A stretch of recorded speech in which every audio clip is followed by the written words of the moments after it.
You want to talk about banger after banger after, not you, but just banger cartoons? Then Cartoon Network was the place for you. It genuinely had it all. Whatever you wanted to see, it was right there in front of you. You just couldn't get enough of all the heat that was just front and center, ready for... What? What the hell is that? That's nothing. Some weird show or something. But yeah, Cartoon Network was always a place for you to be able to see some of the best animation. Destroy! Destroy! That's weird. That's not a cartoon. I don't even know what that is. So you're getting the picture now. Cartoon Network, a very beloved channel that delivered on quality cartoons, decided one day that maybe we should try a different approach in programming. Let's try live action content. That'll work. So on today's little nostalgia trip, we're gonna talk about this weird instance of tomfoolery that Cartoon Network was on for a bit of time. So we're gonna dive into this together. So indulge it, boy, as we figure out what even happened here with Cartoon Network. But before we do that, I once again have to ask for you to hit that subscribe button. Try and hit that smooth 5K subs before the end of the year. So I'd really appreciate that. But anyways, on with the video. Real kids doing real stuff in real situations. Wednesday nights on C and Real. What's your name? 8 o'clock, Wednesday nights, C and Real on Cartoon Network. Let's go back a little bit. Let's go back to the year 1992. The start of the wonderful channel Cartoon Network. Cartoon Network. Hello, folks. Welcome to the world's first and only Cartoon Network. In the beginning, it showed you reruns of classic cartoons like Looney Tunes and Tom and Jerry. This was the start of the channel, giving you all the Hanna-Barbera content that you can muster. Then we fast forward a bit to the late 90s, early 2000s era, when we enter into the cartoon era, the real rise of Cartoon Network, and we were getting classic after classic after classic. A lot of young upstarts were getting their rise on the platform and showcasing all their unique talents on the shows they were working on. This was during the very experimental days of Cartoon Network. Every show on there was unique. There really wasn't a show that felt similar in nature to something else. It was always very vastly different from each other. Like, not to start any cartoon programming beef, although I will because Cartoon Network is king, it really established themselves as a premier league when it came to cartoons. There was so much to watch on the platform. We were really spoiled for choice, honestly. It was high quality content for the most part, so the options were limitless. This is what we wanted to see. This is what we really wanted. Cartoon Network was animation first. This was the core of what made this program what it is. Going from old classics to establishing newer shows at the time to really exact dominance as a true mainstay on the channel. So with that being said, and everything we've established currently, why would this decision be made next? Cartoon On Air takes care of all that stuff. All to make sure that everyone who's watching at home knows what's on when and what network they're watching. Nickelodeon? That's not funny, kid. So at the time during the late 2000s, Cartoon Network was still thriving because of said cartoons. But something was different. Nickelodeon had cartoons and live action content that people loved. Disney Channel was the same thing, a mix of cartoons and live action content. While Cartoon Network only had cartoons. Cartoon Network was like, let's see something real quick. And they released a show in 2007 titled Out of Jimmy's Head, which is based on the 2006 movie they made called Reanimated. Out of Jimmy's Head would be the first ever live action TV series made by Cartoon Network. Out of Jimmy's Head follows the movie it was based on a bit, but essentially, a 13-year-old kid gets the brain of a dead cartoonist who died in an accident, and now he can see and interact with the cartoonist's creations in his mind. But he also has to deal with the cartoonist's son because he wants to take him out of the game so that he can get his dad's brain so he can be a famous cartoonist. Honestly, that's not a bad concept for a show. Was it a good show though? No. Far from it, actually. Whoa! Dude, that can's not filled with an energy drink, it's filled with energy! Grab on! You remember that thing I mentioned about? Ah! That's so ghetto. Also, this is during the 2007-2008 writer's strike, so that heavily impacted the show and it only ran for 20 episodes. But before I move on from this show did star Tinashe, and she was playing a character before she blew up into being a singer. Felt like I had to mention that real quick because I find that pretty funny. They also made that Ben 10 Race Against Time movie in 2007, and I remember they used to advertise the hell out of that movie. Reach the eye. Those powers still belong to me. And Ben's about to find out the hard way. Ben 10 Race Against Time. Premiering Wednesday night at 8. Let's rumble. Only on Cartoon Network. Everyone had to see the movie come to life because Ben 10 was such a big deal back in the day.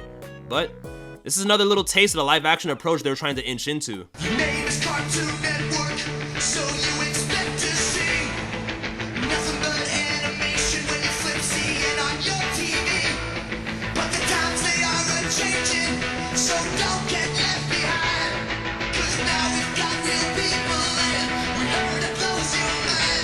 So around this time, the heads at Cartoon Network were seeing the changes going on with kids' networks. Their live action content was taking off in a major way. 2 of the big 3 cartoon channels are dropping banger live action content, especially Nickelodeon, man. They had Drake and Josh at the time still, iCarly debuted in 2007, Big Time Rush was popping off in 2009. Nickelodeon was putting in some pain when it came to the live action scene. The suits at Cartoon Network saw this and went, well, we gotta try this out. There's too much money on the table not being snatched up by our program. Cartoon Network thought that it could be a force in the live action market to rival its competitors, and with that, we would get the introduction to Cartoon Network Real, Cartoon Network's answer to both Disney and Nickelodeon. This was something that was supposed to be a hit with the youth and to hit that age 6 to 14 demographic.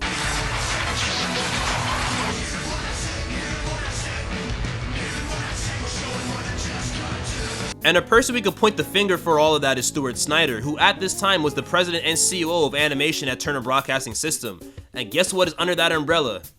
Cartoon Network. Also, a fun fact about good old Stuart Snyder, for all my wrestling fans out there, he was the COO and president of WWE back when they were known as the WWF, and he oversaw the sale of WCW to Vince McMahon at the time. You want to talk about some history? Sheesh. Look at his backside! Look at the size of that ass! Stuart Snyder saw how profitable reality TV was during this time. It was at the forefront of culture and the average person was talking about reality TV, and with that, Cartoon Network Real debuted on June 17, 2009, and it was heavily promoted by Andrew WK. You're gonna see this guy a lot, just to let you guys know. So this block would have shows airing on Wednesdays and Saturdays. Now you're probably thinking, oh, it's only on Wednesdays and Saturdays. It can't be that bad, right? Right? So the shows being broadcasted on this block were The Othersiders, Survive This, Brain Rush, Bobby Says, Do What Happened, Destroy Build Destroy, and my favorite, my personal favorite,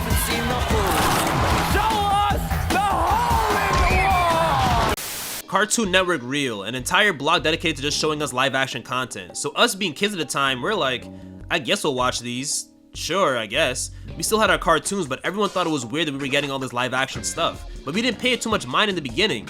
But that didn't last long. Like anything, we were all curious to see what this Cartoon Network Real stuff was about, and we looked into it very briefly, and we all came to the same exact conclusions. These shows are fucking cheeks, man.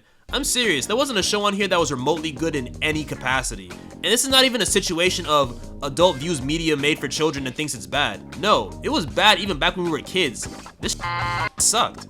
It was some of the most mind-numbing content you could find on there, and it wasn't something we were really trying to see, honestly. No, you zittin'. No, you zittin'. Oh no, homeboy. What's up, my Bobby J? I ain't gonna lie, gang, that shit was ass. Like, it was cute the first couple of times we see these shows, but we're all sitting there like, where's the cartoons though? And that right there was the biggest thing for us growing up with this whole Cartoon Network Real thing. We came to Cartoon Network for the cartoons. Where the f are the cartoons at? Cartoon Network Real was only a block, but it was generally coming at the cost of animated shows. Do I stroll into Popeyes expecting to get my hair cut? No, I want the goddamn chicken. Where's the chicken at? Hey! What's trash about is that live action content is significantly cheaper than animation, so being a suit at Cartoon Network headquarters, you're probably thinking, now why would I spend $250,000 producing some animated show when I can just have 3 teens on camera doing a whole bunch of nonsense for 22 minutes at the cost of damn near nothing? I'm gonna pick the latter over the former. That was the biggest offender right there. There was just a halt on the cartoons and there was more of the Cartoon Network Real content being shoved in our faces. And no one asked for this to be the case, by the way. No one ever said, yeah, I want to see more hole in the wall over a new episode of Adventure Time. What made it hurt the most is, like I said before, Cartoon Network was known for having bangers across the board. So why would I, as a viewer, want to go from watching banger after banger to watching this? You think you'd do pretty good if I offered you a big old pile of cash just for answering a few questions? Think again, son. Why? It felt desperate.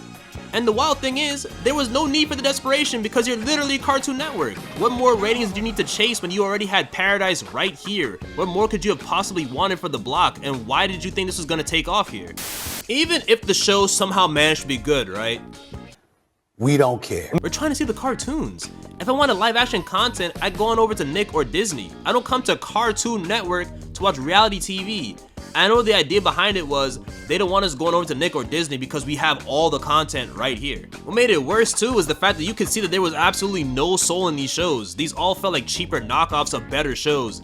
Doodle What Happened, a show about people doing stupid stuff on camera and wondering what the result would be. I can't imagine another more popular and better show that had this type of concept. Not at all. The sheer fact that cartoons were being overshadowed by this was something you couldn't even really fathom, because for anyone with any business sense, this would be the last thing you would ever want to do. You're essentially trying to abandon what made you special in the pursuit of more mainstream appeal, and two things stick out here as obstacles in that mentality. You've, one, pissed off your core base that you've managed to cultivate for 17 years off the cartoons that you wanted to see because now kids aren't seeing their cartoons as much, and two, the shows you are trying to replace them with are buns. So now no one's happy. The OG fan base is mad, and the people you're trying to appeal to aren't happy either. Cartoon Network felt like the cool kids table. It genuinely did. You had the cartoons, and let's not forget, because a lot of us put an obscene amount of hours on this, but the Cartoon Network Flash games, those held us down for years. No matter what the show, you had an elite Flash game for it on cartoonnetwork.com. Elite. Cartoon Network was always cool, so now you're trying to ditch the cool factor for more ratings that you already were getting from your shows? That doesn't make any sense. You're now making your program out to be a lie. Cartoon Network with less support on the cartoons and more on the live action? That doesn't sound right. Also, maybe I just had bad luck or it generally did just air all the damn time, but I'm telling you, anytime I switched from a channel to Cartoon Network, it was always Destroy, Build, Destroy airing. All the damn time. No matter the time or the place, whenever I went to Cartoon Network, it was always Destroy, Build, Destroy. I would either catch it at the beginning or the end of the episode. And when I thought, okay, the episode finished, now it's time for some good old-fashioned cartoon, I just couldn't escape it. And I was looking at Cartoon Network very differently. And I didn't want to because they gave me Ed, Edd, and Eddy, and I can never hate them just off that fact alone, but I was getting disappointed in them. And to make matters more annoying, did you think they stopped airing more of these shows? No! They gave us more. They hit us with Tower Prep and Unnatural History. Granted, people did like Tower Prep, but like I said before, even if the shows ended up being good, people are going to take cartoons over it, and that was a fact. Because Tower Prep only ran for 2 months from October 2010 to December 2010. Paul Dini created Tower Prep, and if you don't know him, he's the legendary writer for Batman the Animated Series, Superman the Animated Series, Batman Beyond, and Batman Arkham City. Kids were just tired of seeing the live action content, honestly. We needed to go back.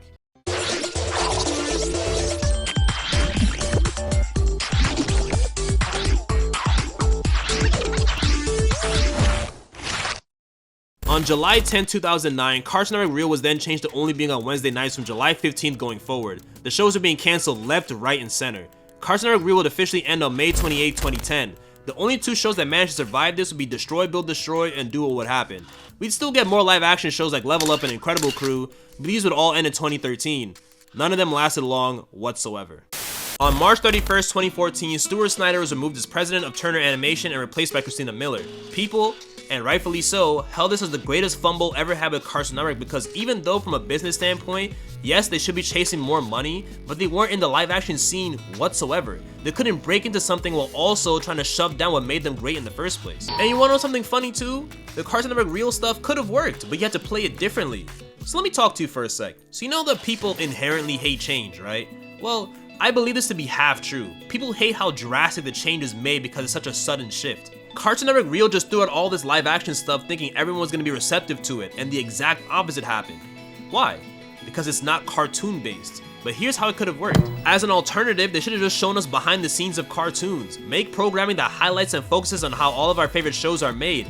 Animation is fascinating, so to be able to show it how it's all done would have been very eye-opening for us to see as kids. And you know what's crazy about this too? They used to do that. We used to get little snippets of behind the scenes of shows and the voice actors behind the characters, but turn that into a 22-minute episode and you can show that to the youth. It could be a thing of, on today's episode we're going into how episode 8 of season 1 of Powerpuff Girls came to be. And every week just cycle through all the shows you have at your disposal. And then you can have episodes where it just focuses on the voice actors and see how they get into character, what their character means to them, and how much fun it is to voice them. That would have worked out, guaranteed. And why would it have worked? Because the essence is still there. The focal point of that is still cartoons. Cartoons are still at the forefront of this reality-based show, so it doesn't feel like we're kicking our old fans out for the new. We're making a program that highlights the cartoons and shows you how it's done. That would be a different type of show, but still within the same vein as what was done before, so this change isn't too drastic in nature because there's a comfortability there. We know this is still about cartoons. There's no identity crisis because Cartoon Network still kept the reason of why you guys love them so much. The cartoons. After firmly kicking Cartoon Network Reel to the curb, Cartoon Network came back guns blazing. Adventure Time was popping off, regular show cementing itself as one of the funniest shows in the program. We got Amazing World of Gumball. We also got Steven Universe out of that. Now, I'm not here to talk about the quality of Steven Universe, I'm just bringing up how that was another show that got a wide fan base like all the others. I know how Steven Universe discourse gets on the internet. Count me out. The cartoons were able to flourish again and not be bogged down by garbage live action content. Cartoon Network was remembering why people loved it in the first place. Cartoon Network was rebuilding their image after a brief stint of tomfoolery. They were in the trenches for a year and some change, but after some restructuring, they were able to land on their feet again. The shows were different and all had something going for them, which is the Cartoon Network we remember. Cartoon Network Reel was a typical move of company sees something hot and wants to copy it but doesn't realize why it's hot in the first place and they fail. This happens time and time again, and it will continue to happen constantly. This is also another tried and true story of a brand forgetting why they have the support that they do, because they were so blinded by the lights of mainstream appeal. They had to forsake one fan base for the other, when in reality, they sacrificed both. You can have change, but you need to make the change happen naturally. You need to make the change grow alongside the old so that when you eventually pivot to a full change, your audience is here with you because they saw the work you put in for said change. It wasn't a thing of, we're doing a complete 180 and now you're left looking confused. Cartoon Network also had to realize that kids didn't want to watch content, they wanted to watch Cartoon Network. Companies believe their bases aren't as perceptive as they are until it bites them in the wallet. There wasn't any creative sauce when it came to Cartoon Network Reel, as opposed to when they were just making cartoons, and the people realized it. I made this video because I was thinking, as I always do with all these videos, that yeah, this was a weird time in history, and thank God they bounced back from it. I don't think I want to live in a world where Cartoon Network was all reality TV and no cartoons. But that's gonna wrap it up for this video. Did you remember Cartoon Network Reel at all? Was there a show you really hated from that time? Let me know in the comments, and I'll be seeing you all next time.